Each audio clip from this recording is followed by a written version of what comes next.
we'll get started. Welcome, everyone. A quick note that we are recording and that the recording will be published on our YouTube channel, History at Newcastle. I'd like to begin by acknowledging the traditional custodians of the land, wherever you may be located, and to pay my respects to elders past, present, and emerging, and in particular to the Birragul clan of the Darug people on whose land I am located today. Our presenter today, Dr. Cristian Cercel, is researcher at the Institute for Danube-Swabian History and Regional Studies in Tübingen, Germany. He is the author of Romania and the Quest for European Identity, Philo-Germanism Without Germans, published by Routledge in 2019, and has published articles in Nationalities Papers, East European Politics and Societies and Cultures, Nationalism and Ethnic Politics, History and Memory, the Journal of War and Culture Studies, and Immigrants and Minorities. His research focuses on German minorities, migration studies, settler colonial studies, memory studies, nationalism and ethnic politics. His paper today is titled Of Lives and Letters, the Incomplete Story of the Incomplete Correspondence between Sigmund Freud and Eduard Silberstein. Cristian, over to you.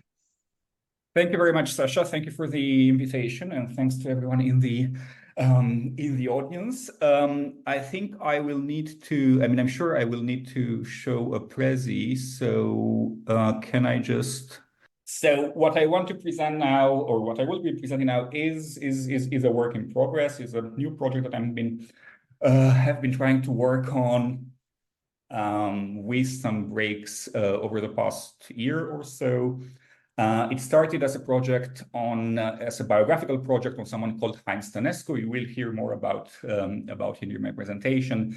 And then it also turned out into a project in which I'm trying to trace the itinerary of the letters that Sigmund Freud sent to Eduard Silberstein. But I'm going to be telling you more about these letters right now. So. Okay, so again, 79 letters sent by Freud to Eduard Silberstein between 1871 and 1881 were published in Germany in 1989 and soon after in English in 1990. And the volume included almost no information about the provenance of the letters, only a mention that they had been bought at the initiative of Kurt Eisler, who was a secretary of the Sigmund Freud Archives, thanks to a donation by Muriel Gardiner. And the volume also included a short text about Eduard Silberstein compiled by his great-granddaughter. And this text could have given the impression that the correspondence had been acquired from the family, but this was not the case. In a footnote, the editor, Walter Böhlich, also referred to the fact that two letters had already been published in the 1960s. And indeed, the very first publication of two letters addressed to this one Eduard Silberstein by Sigmund Freud was an article published in 1965 by someone called Heinz Stănescu in Neue Literatur, a German language cultural magazine published in Bucharest, Romania, which is admittedly not the first place where one would expect to come across inedita by Freud. In introducing the article, Heinz Stănescu referred to the close friendship between Freud and Silberstein during their teenager years, which left behind an unknown and unresearched collection of 70 letters addressed by Freud to Silberstein, as well as 4 other materials: the program of school festivities from 1868, a business card by Freud as a doctoral student, and 2 books, both with dedications having apparently belonged to Sigmund Freud. Now, the 70 letters Heinz Stănescu referred to in this article in Neue Literatur are now in the Library of Congress in Washington, D.C. And my interest for these letters does not come from a particular interest in Freud or in psychoanalysis. Freud scholars have been working with these letters. But my interest emerged out of an interest for Heinz Stănescu, who was a very interesting and an important figure, let's say, for the German language, literature, and cultural, or German language cultural history from Romania, or in Romanian German cultural history in the second half of the 20th century. Now, I will come back to Heinz because he plays a key role within the story of the letters as a thing, but I also have to address what happened to the letters between the 1870s when they were authored, when they were penned, and the 1960s, and thus have to go back to the 19th century. Now, this is a project about letters, so I also have to comment on what letters are and on how I look at letters, and this is what I'm going to be doing now. Now, letters are words put on paper, if I can say so. They are written communication, and I pretty much assume this is how most of you think of, and presumably maybe also use letters in your research, as historical sources, important for what's written on them. Letters, however, are also materiality. They are a thing, and they start by being a thing in motion, right? I refer here to intimate and private letters. They circulate from the sender to the addressee. And in their materiality, they are meant to be received by the addressee and thus to be owned by the addressee. However, the intellectual property of the text stays essentially with the author, with the sender. Now, intimate and private letters are a one-to-one communication. They are addressed to one person. Maybe this can be nuanced in the sense that it is not unusual for letters to convey messages for a broader group of people, let's say a family. Still, private letters are not supposed to be read by large groups of people in principle. Furthermore, a presupposition or maybe even obligation of reciprocity informs private correspondence between two persons. Letters are thus a particular type of things that are exchanged. They also constitute social relations and thus show similarities with the gift in the anthropological theory of Marcel Mauss. They illustrate the relational entanglements up to identification between things and persons that anthropologists, including Mauss, have been keen to emphasize. Johann Strobel, a literature scholar in Marburg, interprets letters as gifts, and I very much draw on this interpretation. And this interpretation emphasizes the identification between the letter and the personhood of the sender. In sending someone a letter, the sender also gifts his or herself, offers his or herself, so to say. There is something akin to the magical component of the gift in pre-modern societies that Marcel Mauss discussed in this importance ascribed to the letter and especially to the handwritten letter. And these magic-like features also play a role in the fetishization of private letters as an object to collect. If the 19th century can be potentially described, or can be described on the one hand as a heyday of Briefkultur, of the culture of letter writing, it is also the period in which letters by famous personalities are increasingly regarded as objects to be collected. And I argue that the theoretical considerations about letters as gift apply to the Freud-Silberstein correspondence. Now, only Freud's letters, or at least a large part thereof, have been kept. Yet the correspondence between the two was definitely bilateral. Freud constantly refers to letters received from Silberstein or urges Silberstein to write back. And the letter substituted the writer and created an emotional relationship in which the two, Freud and Silberstein, were entangled. It was a symbolic relationship of mutual belonging, each part recognizing each other. The symbolic relationship of mutual belonging is also illustrated by the fact that there are at times indications that the letter should not be read by anyone else, as well as by the fact that many were written in self-taught Spanish, which function like a sort of a secret language between the two friends. We do speak about two teenager friends.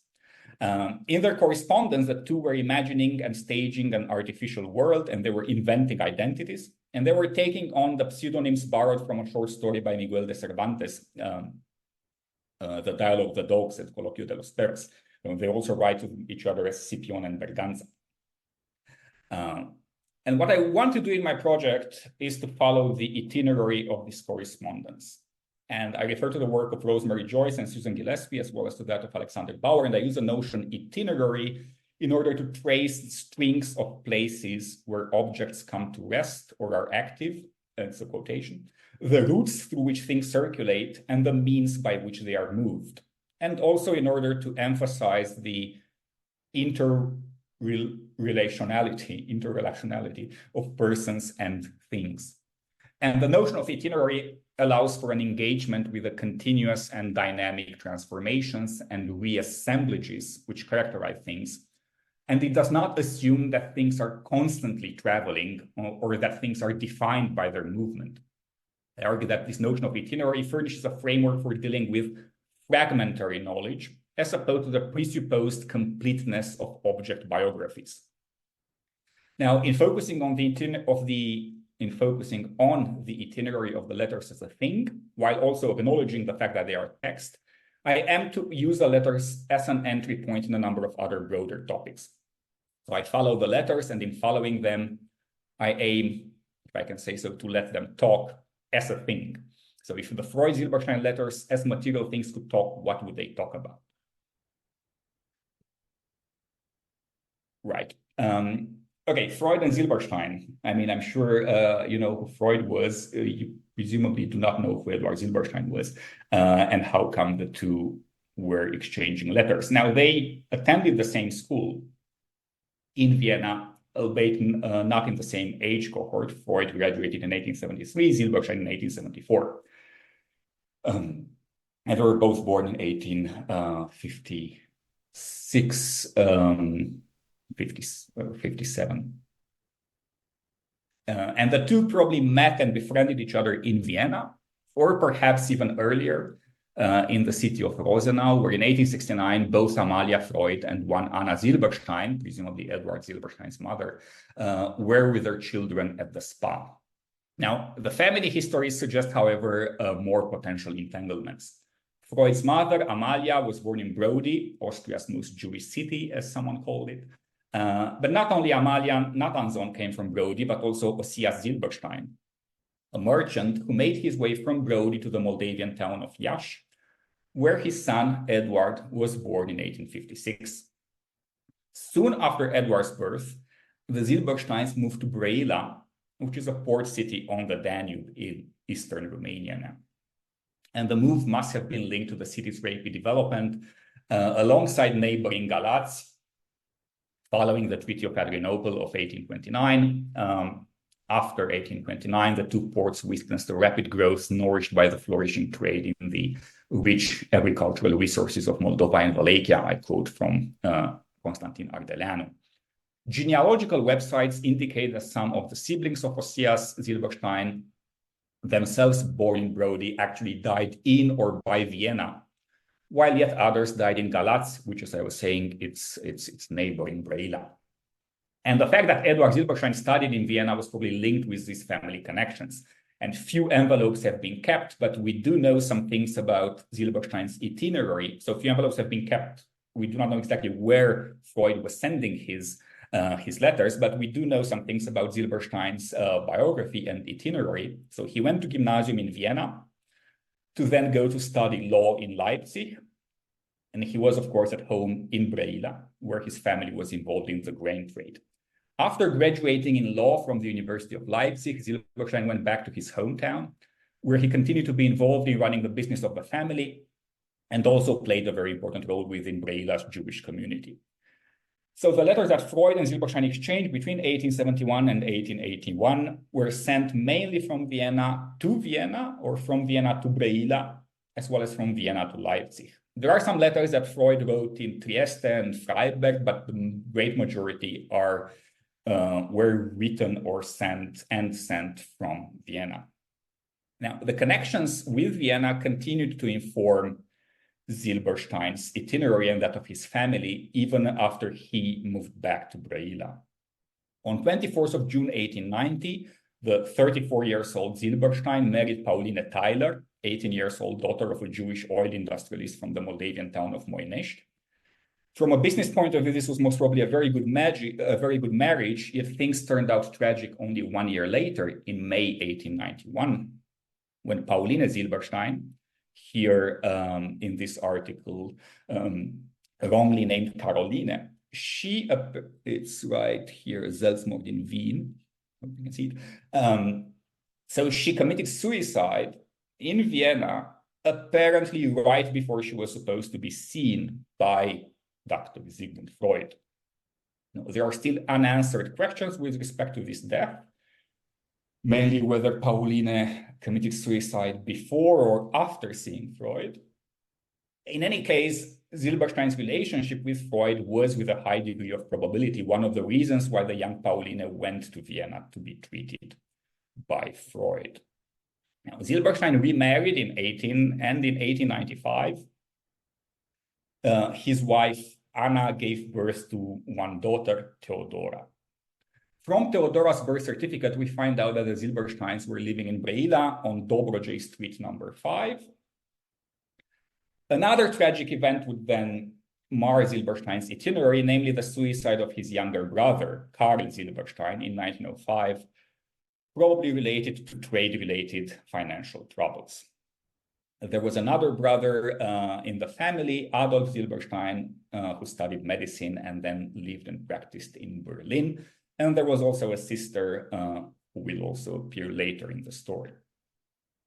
Now, on 21st of June 1921, Theodora, the daughter, married one Elias Braunstein from Antwerpen or Iași, some of the family between Antwerpen in Belgium and Iași. And the marriage took place in Vienna, which again shows the centrality of the Austrian capital for these families. The Braunsteins went to live in Belgium, where Elias, so the husband of Silberstein's daughter, Silberstein's son-in-law, he was involved in the grain trade, which most probably meant that he continued to entertain business relationships with Brăila. As I think, with one brother had committed suicide, and the other one in Berlin, Silberstein's closest relative in Brăila was his sister Mina. Mina had married Michael Daniel, which was a descendant of an important family of Jewish bankers from Iași. And the Daniels were one of the richest families in Brăila. And Mina Daniel had 3 offspring, Gheorghe, Ion, and Oton. And they will come back in our story. Now, Eduard Silberstein died in 1925. In one of the funeral speeches in Brăila, he was referred to as the friend of Sigmund Freud. His importance, Silberstein's importance for the Jewish community in Brăila is also illustrated by the fact that the local Bina Iberis Lodge was named after him right after his death. The copy of this booklet is from the archives of the Jewish community in Bucharest, but a copy thereof is also to be found in Sigmund Freud's library in London. Basically, the leaders of the Jewish community in Brăila most probably sent it to Freud after Silberstein's death. Freud actually answered in 1928 with a short emotional note about his childhood friend. This note has been published in the book by Freud and Silberstein, yet it is the only original of all the letters published in that book that is still missing. Now, the correspondence between Freud and Silberstein was, as I was saying, bilateral, yet we know that Freud destroyed all of his personal papers in 1885. Now, Silberstein didn't, but we can still think of the letters, both during and especially after his death, as dormant things. I draw on the work of Sophie Woodward, who refers to dormant things as items at rest, which await reuse, repair, or disposal. And such things can include the deliberately hidden away and concealed, the things which end up accidentally situated at the back of a drawer, through to things that are replete with personal and relational meanings. Now, Freud's letters, in their materiality, became probably Eduard Silberstein's dormant things. They were for him most probably replete with personal meaning, given that they were one link to Vienna, the city of his teenager years, the city in which he continued to return occasionally, the city where his first wife died and was buried, and the city where his daughter got married. And it is easy and plausible to imagine the letters kept somewhere by Silberstein together with other things received from Freud, the books that, as I was saying, Heinz Tanescu listed in his article in 1965, maybe even Freud's teenager diary. There is one letter suggesting that there was also a diary that Freud gave to Silberstein. As well as with, probably the things were with other things from Silberstein's school years and with other belongings. Now, in order to figure out, or at least to conjecture to a certain extent, what happened to the letters after his death, we have to think about what could have happened to his belongings in general, and thus to investigate his potential inheritors, heirs, his closest relatives. And because also I could not trace any last will by Silberstein, so this is the safest bet that I have at this stage. And as I was saying, I mean, his closest relative was his wife, Anna, and then the daughter who had moved to Belgium with her husband. Now, the wife, Anna, passed away in 1929, and she passed away in Belgium, which already suggests that she probably moved to her daughter after Silberstein's death. However, she was buried in Breda. Silberstein's sister, Mina, saying Mina Daniel, a mother of three, she passed away in 1927. So basically, after 1929, Silberstein's closest living relatives were his brother in Berlin, who does not appear very much into the story, but his daughter in Belgium and his three nephews in Breda. And I came across the name of Silberstein's son-in-law, Elias Braunstein, in the Romanian Official Gazette of 1934-1935, where he was asking to be issued some duplicates and was summoned to appear in front of a commission of the Ministry of Finances. Anyway, long story short, the address that where he was registered at the time was the same address where the Daniel family, so Silberstein's nephews, were living following the deaths of his sister and his wife. In Belgium, Braunstein would then, so back to Belgium, Braunstein would then apply. He would be granted citizenship in 1937. And then here his wife and his two daughters would then escape the Holocaust by migrating to the US via Portugal, according to the information that I received from his granddaughter. Now, I know that in the 1960s, the letters, or about 70 of them, were in Brăila, or were in Romania. So it is safe to assume they have always stayed in Brăila after Silberstein's death. And if the letters stayed in Brăila, then it is very plausible to think that they were with the Daniels, and more precisely with the offspring of Silberstein's sister. This is, to me, the very plausible missing link between Silberstein's ownership of the letters up until his death, and then their sudden appearance of the letters in the 1960s. And Mina Daniel, so Silberstein's sister, she had three sons.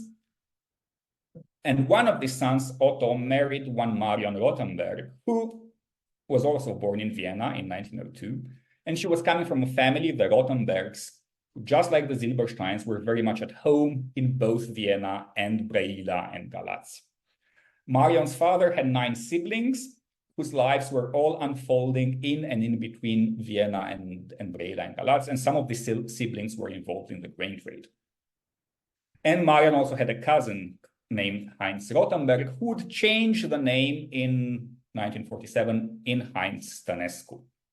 So now we're back to my Stănescu. So I work on the hypothesis that the letters were kept by Marion Daniel.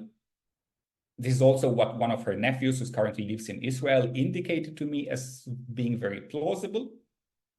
Now, the Daniels were victims of the state-sponsored anti-Semitism in Romania of the late 1930s and of the early 1940s, but from what I know, they did manage to keep some real estate properties, which included not only houses in the center of Breda, but also warehouses for the storage of grain and other products. And according to the memories of one of their nephews, a significant part of their material possessions, following the nationalization expropriation measures during communism, were stored in one of their warehouses in Breda. And I know there is a lot of supposition here, but one thing I know.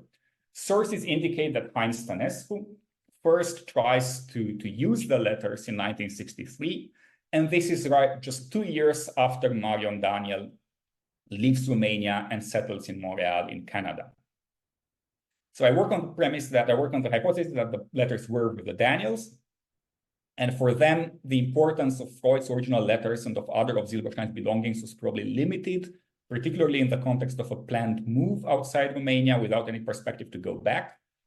And I dare say that they probably did not think that they could capitalize financially on the letters. The letters were not a commodity yet, because if they did, they might have tried to take them abroad. It is the materiality of letters which allows them to be relatively easily smuggled, so to say. Now, things looked different for Heinz Stănescu, though. Heinz Stănescu, as I was saying, he was Marion Daniel's cousin. And we know that they kept being in touch after she migrated to Canada, but there is some more information about him is probably needed at this stage. He was born in 1919 in Vienna. He spent his childhood, however, in Brăila, where his parents lived. His parents, again, were in between Vienna and Brăila. Now, he managed to graduate from high school in 1940, but the fact that he was Jewish and of left-wing, was involved in left-wing activities, definitely didn't warrant his best card, so to say, at the time. So he spent the years of the Second World War in prisons and work camps in Romania, but he did manage to escape deportation to Transnistria.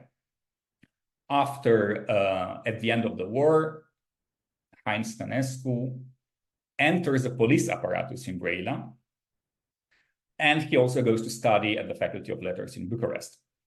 And then in 1947, he moves to Bucharest, and he switches from the structures of the police to those of the Securitate, the Romanian secret police. So he's a Securitate officer. Nonetheless, his official Securitate career ended in 1952 when he was imprisoned for 1 year for sexual inversion. He was released in 1953 after signing an informers agreement, and then he enters academia, joining the staff of the Department of German Studies at the University of Bucharest, presumably with the help of the Securitate.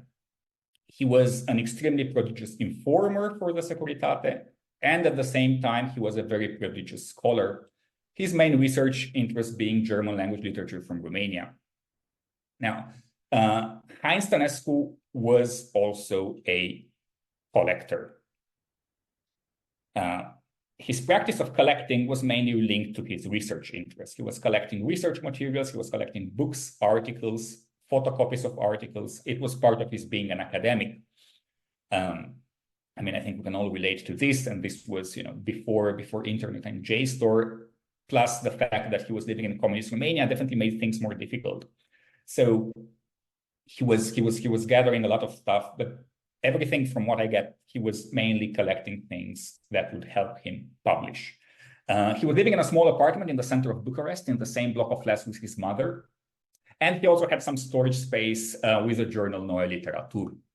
In any case, once in Stănescu's possession, the letters moved from Brăila to his apartment in Bucharest. And from his Securitate files, you know that in 1963, he starts to think about how to valorize, the word in Romanian would be valorificare, these materials, but he means by this a scientific valorification, so to say. So he wants to publish somehow these letters. He owns the letters, and that's why he's interested in authoring some article or editing or doing something with the letters. I mean, I guess he wanted academic fame, so to say, and he was aware that Freud would be a very important name that could facilitate the publication of the letters outside Romania. And word about the letters, I mean, he put some effort into this, and word about the letters, crosses the borders of Romania, and then you have the president of the Vienna Psychoanalytic Society, which writes to him in order to find out more about the letters. And in August 1965, Kurt Eisler, the president of the Sigmund Freud Archives in New York, pays a visit to Romania to see Heinz Stănescu and to see the letters. Now, according to the rather dramatic account of the encounter that Stănescu wrote for the Securitate, he showed Eisler the letters, but he was almost afraid that Eisler might want to steal or photograph them. Thus, as Stănescu says to the Securitate, he didn't even dare go to the bathroom as long as Eisler was in the apartment. Now, from gifts to dormant things, the letters are now in the process of becoming a commodity. For both Stănescu and Eisler, the main question was that of publication and that of royalties. Now, Stănescu might have been the owner of the letters. The legitimacy of him owning them was not questioned, but the copyright on his writings was with Freud's. The copyright on Freud's writings was with Freud's children. One of them, Ernst Freud, opposed the publication of the letters, while Eisler, who was the director of the Sigmund Freud Archives, he appeared to want the letters to be published, but he also wanted to exercise a degree of control about how these letters would be published and what exactly will be published. Stănescu, on his own, wanted to get some fame, but he also appeared to have been rather aware that he couldn't have probably edited the letters on his own. The Securitate was aware of the interest for the letters, but they did not really know how to deal with it. And for them, the right answer was, well, publish the letters somewhere in Romania. Publishing houses in Romania were then not interested because, first of all, Freud was actually not very well seen in Marxist Romania. His work had not been translated by then. Plus, publishing houses were also aware that copyright issues are a problem. Now, Stănescu knew that a publishing house could have been more easily found abroad, also via Eisler's mediation. But still, things do not progress in this respect, although there are all sorts of efforts to potentially publish them somewhere. Now, realizing that we are here in 1965 and end of the 1960s. Now, realizing that the publishing or taking the letters out of Romania was probably not going to happen, then the possibility to copy the letters starts to be constantly raised by Kurt Eisler, who was also worried about the material conditions in which Stănescu was keeping the letters in view of their long-time preservation.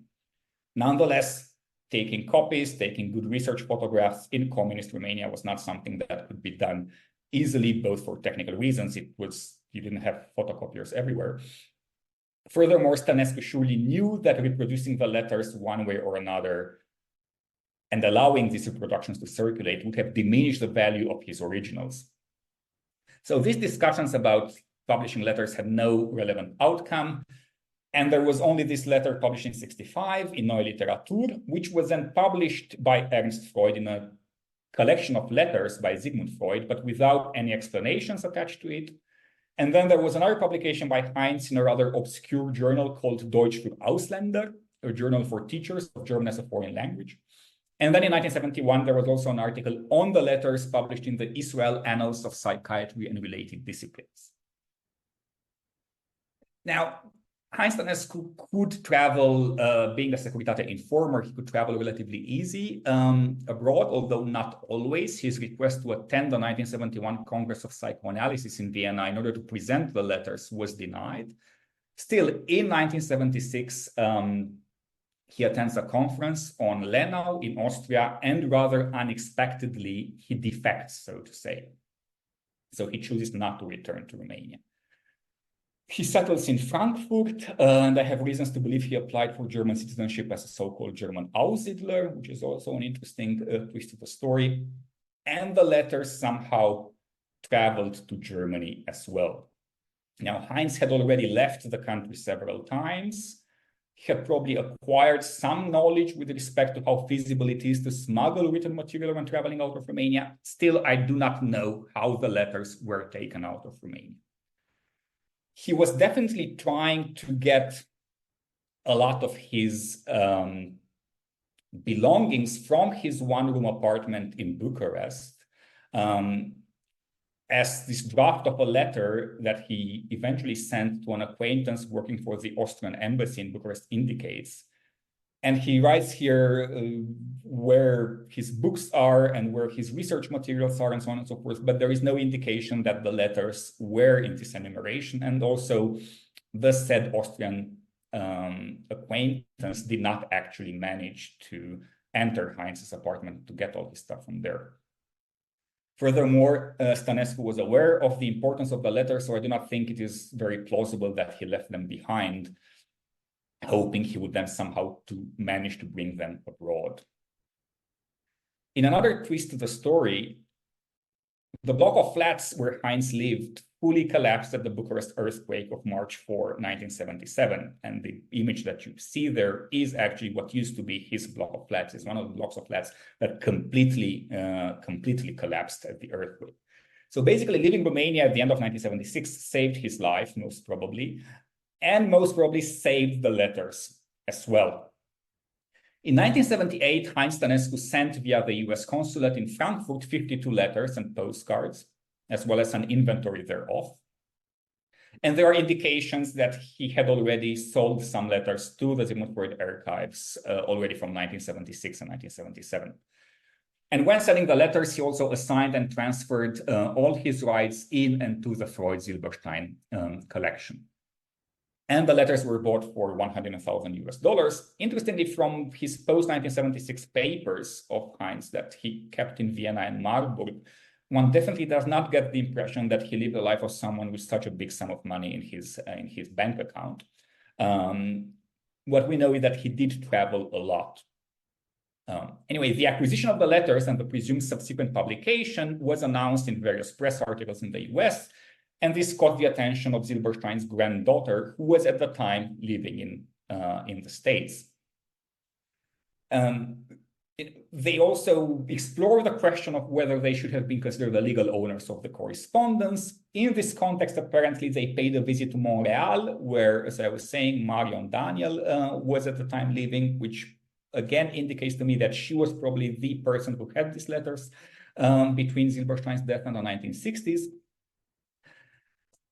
And once acquired by the Freud Archives, thanks to Eisler's efforts and Mariel Gardner's money, the letters were deposited with the Library of Congress in Washington, D.C., and then the question of publishing them was again on the table. Stanescu's editorship was not anymore a question to sort out, but interestingly, Eisler, who had bought them, he claimed either the royalties from the book or the sum of $100,000, because he said that, given the efforts that he put in acquiring these letters, he should also get some sort of compensation. And there was no question that the copyright belonged to Sigmund Freud copyrights, yet Eisler, like Stanescu before, also understood or tried to understand this ownership of the letters for a while as entitling him to financial compensation. Furthermore, eventually the book was published in 1989, the Book of Letters, and it had 81 letters. And interesting, it also included the number of 9 letters that were at the time circulating only in copy within the world of Freud aficionados, so to say, and whose whereabouts of the originals were unknown at the time. In another twist of the story, 8 of these 9 letters surfaced in 2009. However, their provenance is still unclear, at least to me. Another twist of the story has to do with a hypothesis advanced by one of the scholars on Freud, Cristian Cercel, namely that some of the letters in the pack were not authored by Freud, but by a peer of Freud and Silberstein, whose first name was also Sigmund. And to conclude, I was already at the conclusions. So to conclude, now the object itinerary and the ownership history of the letter suggest that the need to respatialize and expand our understanding of Central European history. The connections between places such as Vienna and Brăila, Galați in eastern Romania, which made possible the connections between the Freuds, the Silbersteins, and the Rothenbergs, are rarely part of narratives of Central European history or of Romanian history, but I argue they should. The post-war itinerary of these letters and its Bucharest, New York, London, Washington entanglements, Frankfurt, Washington entanglements, linked with individual stories of Central European migration, reinforces the point that a broader specialization is needed when discussing 20th century Central European history. Second, the story of Freud's letters to Silberstein invites for a critical consideration of questions of provenance beyond the focus on objects looted or unlawfully acquired during Nazism or during colonial rule. How are we to make sense of the fact that the Library of Congress, via the Sigmund Freud Archives, holds letters that have been bought for a large amount of money 40 years ago from a Securitate informer whose local ownership of the said letters at the time can be questioned? Furthermore, even if Heinz had been the indisputable rightful owner, it is fair to assume that the provisions of Romanian legislation at the time on Romanian national cultural heritage could have applied to Freud's letters, and manuscripts that were part of this cultural heritage could not be legally taken out of the country. We tend to interpret the westwards emigration of Eastern Europeans during the Cold War as a quest for freedom, but does this apply to objects as well? Have Freud's letters made their way to freedom together with the way to freedom of a former Securitate informer? and Holocaust survived. How are we to make sense of the fact that Heinz also appears to have seriously curated Freud's letters to Silberstein, potentially adding to it some letters that were not penned by Freud? Or is there actually a way to think of the letters in connection with Nazism and the Holocaust? Because almost all those involved in shaping the itinerary of the objects were victims of Nazism and of Nazi anti-Semitism. Freud died in London, having fled the Nazis. Heinz managed to escape deportation to Transnistria. He spent the years of the war in various camps in Romania. Due to his homosexuality, he then also spent a year in a war camp in communist Romania. Nonetheless, as I was saying, he was also a Securitate officer and a very assiduous Securitate informant. The Daniel survived Antonescu's regime in Romania. Silberstein's daughter, potentially the lawful owner of these letters, escaped the Holocaust by fleeing to the United States. Last but not least, and that's a general conclusion, we might want to look more closely at the circulation of things during the Cold War and not only the circulation of individuals, because things have some fascinating stories to tell. Thank you very much. Absolutely fascinating. Thank you, Cristian. That was really very interesting. I would like to open up the floor to questions. And perhaps I might go first. I was really interested in the progression of these objects, first as gifts, then as you said, dormant things, then as commodities, but also as fetishized objects. And now we have them as in digital form. What status do you think they have now that they've been, in a sense, digitized and published and so on? Well, they are now free to be researched by everyone, but at the same time, their materiality is not actually available, so to say, anymore, because, I mean, I have seen them at the Library of Congress because I have this particular research interest in the materiality of the letters, but that was basically an exception because they generally do not show them anymore in physical form. With status, I have to admit, I haven't thought so much about their status, about how to make sense of their status now, other than they are not, I mean, you don't have this fetishization of the material thing anymore, or you do have it because it's not accessible anymore, but they are easily available to anyone, anywhere. So, yeah, I think this is. I'm aware that's not a very satisfactory answer, but I haven't thought so much about how to make sense of the fact that, or how to interpret the fact that they are now available to everyone. But the fact that, as you say, the physical copies are no longer available to anyone unless you go through great efforts to get to see them, I wonder whether the physical copies have themselves become dormant again, while their digitized or republished versions go on to a different kind of life. But Nancy, we have a question from you. Thank you so much. That was just really fascinating, and I'm really interested in mobilities and I've been reading about this sort of area, and so I also did a project about some letters that were sent from a person who emigrated from Scotland to our city, Newcastle, and had an ongoing correspondence with his sister, and so all those letters that he wrote ended up in Scotland with her, and she kept them, whereas her letters were lost. And that so often seems to happen, doesn't it, that there's one side of a correspondence. But what really struck me in looking at that was the sense that he was writing about his experience here and describing place and so on. And that was really meaningful to people here, but not so much to people in this small Scottish town where she lived and died and where they ended up in the local library. So I guess I'm interested in something about how things these letters, those letters did go dormant in that little town in Scotland. Eventually, they were sent back here, which is where I accessed them. But this idea of things in motion, that the letters are created to be in motion, and then a small subset of them go on to have this afterlife where they're continually shifting around from place to place. And like Sasha, I was interested in the idea of what they call digital repatriation, where you can finally have them go home, in a sense, to where they were written.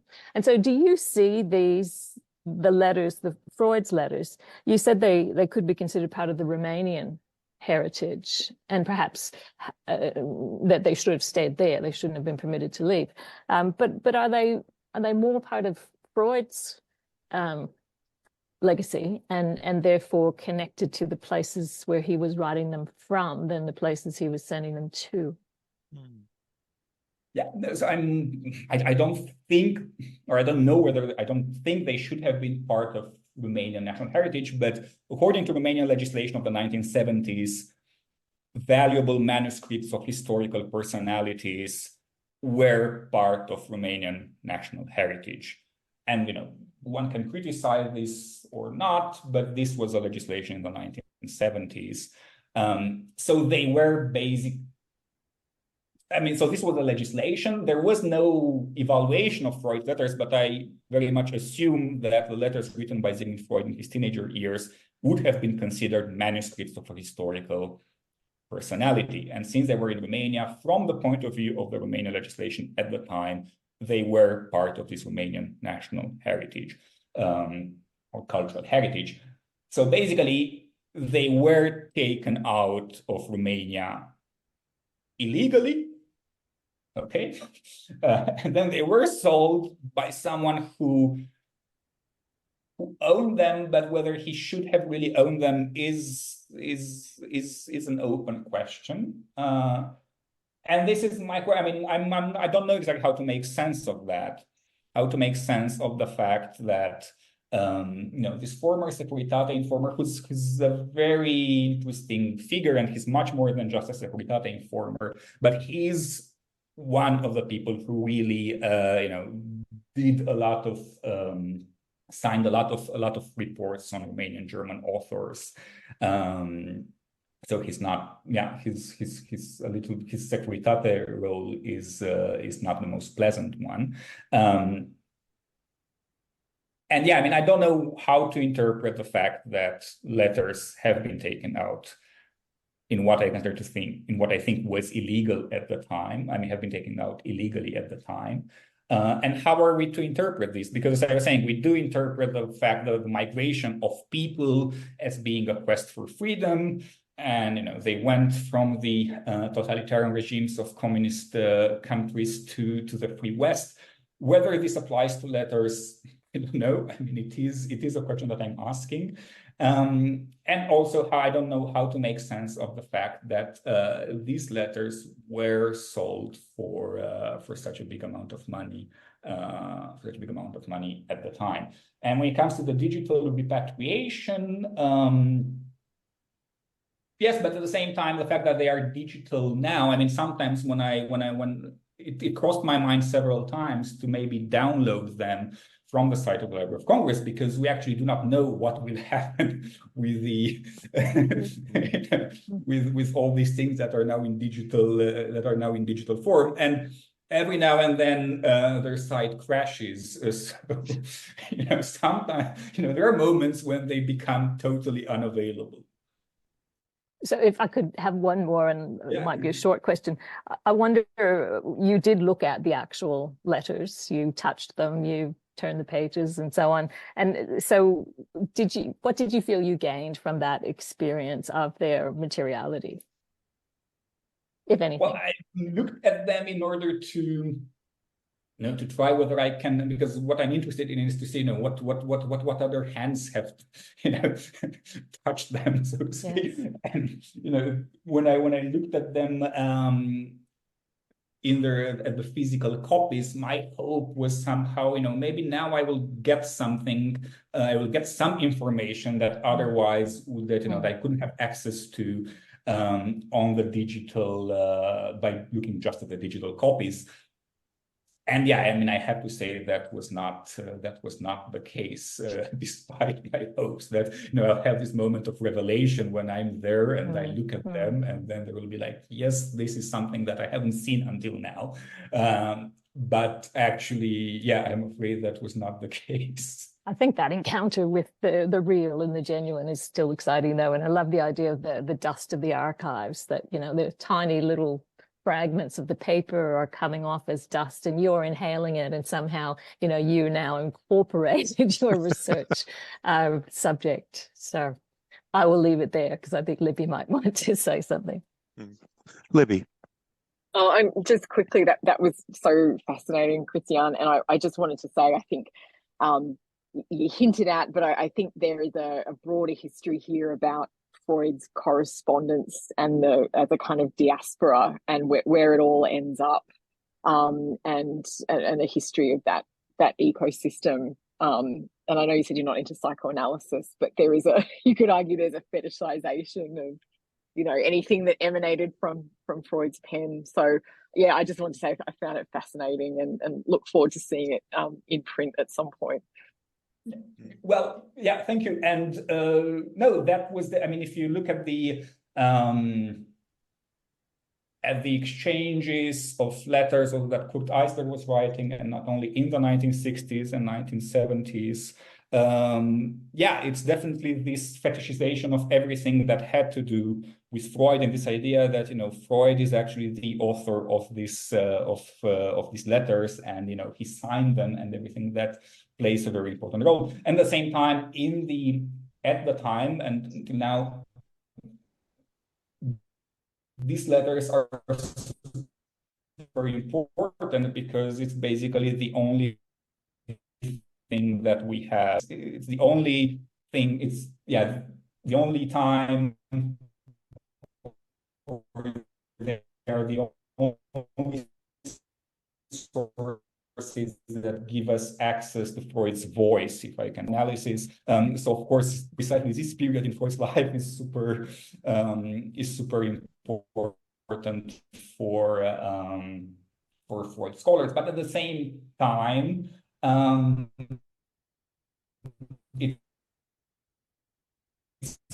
not only the materiality that's important for them, but also the text. I mean, we state that it seems, but let's at least try to make some copies, and let's at least try to publish them. Although, what at least in the 1970s, I was saying, you have Ernst Freud, who is not at all excited about the idea of publishing this stuff from his father's youth. And then, from what I get with Eisler and Anna Freud, they are more open towards the idea of publication, but they definitely want to exercise some degree of control about what exactly will get published from these letters. And at the same time, for them, it's also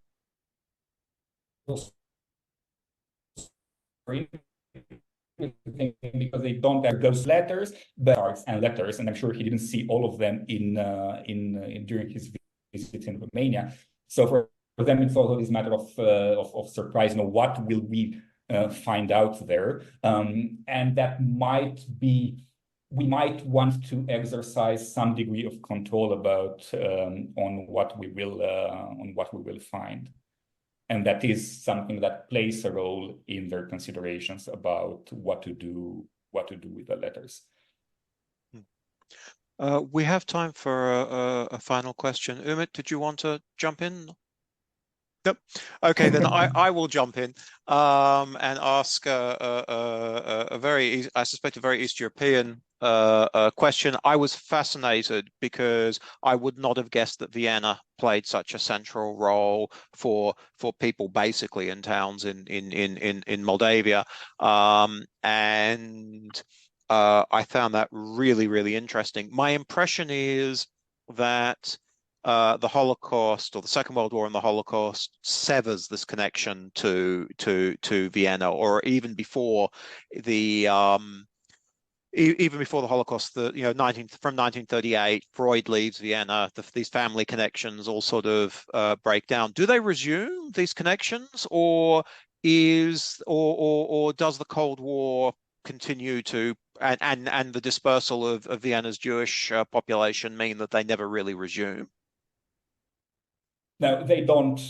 I mean, first of all, do not tell people from Brăila they're from Moldova. That's a very important thing. I mean, I'm not from Brăila, but in case you ever meet someone from Brăila, they're not from Moldova. They wouldn't like to hear that. They're from Valencia. Anyway, no. So you have these connections between Vienna and Brăila and Galați, and they are mainly, I mean, from what I found, they are mainly the connections of the Jewish community of Brăila. I don't know, and Galați. I mean, the two cities can actually be seen together from, that's what they don't like to hear that, but they can be seen together from many points of view. And you have these very strong connections, and you have people who really, move in between the two places all the time. But no, from what, I mean, you're totally right. It's the Second World War and the Holocaust, which definitely, make this, and the Cold War then, which make this connection. And I mean, Heinz Stănescu and his family, they still have some links to Vienna. They have family connections to Vienna. Heinz Stănescu is constantly exchanging letters with one of his aunts in Vienna. There are even some visits up to the 1960s, I think. But you also have this migration of the Jewish community from Romania to, I mean, not only to Israel mainly, but also to Canada and to other places. And I mean, you still have some remnants of these connections up until the 60s, I would say, but then they definitely die out. Yeah, but I mean, now that you ask me in terms of correspondence, and so I think Heinz Stănescu was entertaining, and his mother as well, they were entertaining relationships with their relatives in Vienna, and there were visits. And there was at some point even an inheritance issue. Apparently, Heinz Stănescu inherited something from his aunt in Vienna.